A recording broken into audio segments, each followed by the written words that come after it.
দর্শক, ATV news 24-এ আপনাদেরকে স্বাগতম। আমি সুজয় মজুমদার এই মুহূর্তে যুক্ত আছি রাজধানীর প্রেস ক্লাবের সামনে, যেখানে কিন্তু সরকারি প্রাথমিক বিদ্যালয়ের সহকারী শিক্ষক নিয়োগ 2023-এ তৃতীয় ধাপে শিক্ষক লাগাতার অবস্থান কর্মসূচি পালন করছে। ইতোমধ্যে আন্দোলনরত একজনকে আমরা অসুস্থ হয়ে পড়তে দেখেছি। আন্দোলনরত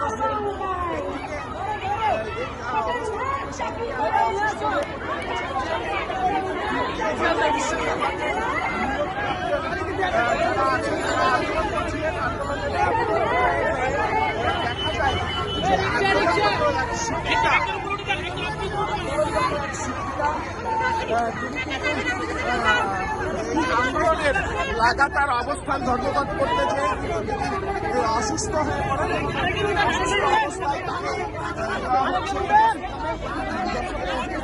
শিক্ষক শিক্ষিকা তারা কিন্তু প্রতিনিয়ত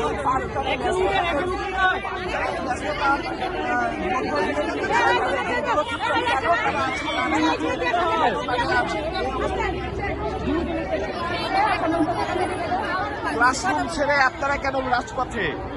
আমরা এখন রাজপথে, আমাদের চাকরি নাই।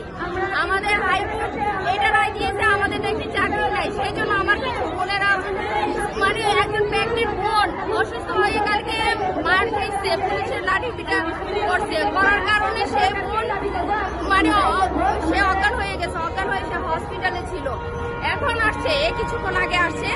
সে বোনের সাক্ষাৎকার আশা করে আপনারা নেবেন।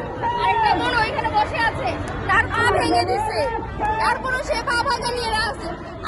এই জবাব কে দিবে? এই বোনেরা যেন এরকম হচ্ছে, ভাইদের কিছু কিছু ভাইকে মেরে তাদের অবস্থা খুব খারাপ করে দিচ্ছে। এই জবাব কে দিবে? আমরা রাষ্ট্রের কাছে বিচার চাই। এটাই কি আমাদের মানা ছিল? যেমনটাই শুনছিলেন, পুলিশি লাঠিচার্জে অনেকেই আহত হয়েছেন, অনেকেই আহত হয়ে পুলিশি লাঠিচার্জ করছেন। পুলিশের আঘাতে আপনার কি হবে? কখন আর এই আঘাত করেছেন?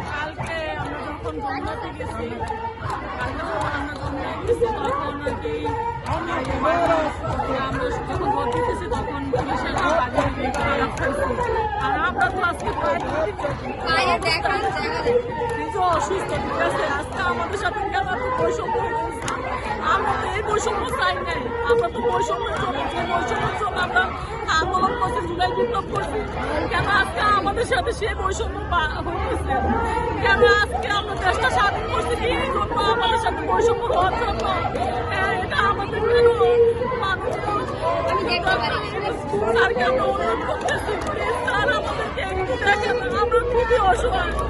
আজকে আমরা আজকে 2 দিন যাবো অনুরোধ করতেছি, স্যার আমাদের দিকে একটু তাকান। স্যার আমার বাবা না, আমি বড়, আজকে এখানে পড়াশোনা করতে অনেক কষ্টে আসছি। স্যার আমাদের দিকে তাকান, আমরা খুবই কালকে ব্যথা হয়, আমি এই পর্যন্ত হাঁটতে পারি না। দর্শক, ঠিক যেমনটাই শুনছিলেন, পাঠদান ছেড়ে তারা কেন রাজপথে রাস্তায়? এই লাঠিচার্জের পর আপনাদের এই অবস্থান কর্মসূচি কি থাকবে? আমাদের অবস্থান কর্মসূচি লাগাতার অবশ্যই আমাদের সরকার আমাদের যোগদান না করে চালিয়ে যাবেন। এই সরকার আমাদের সুপারিশ করতে বলছে, আমরা মেধা কোঠা কিছু বুঝি না, মেধা কোঠা বুঝি না। এই সরকার আমাদের সুপারিশ করেছে, যোগদান না করার জন্য আমরা সময় না করবো।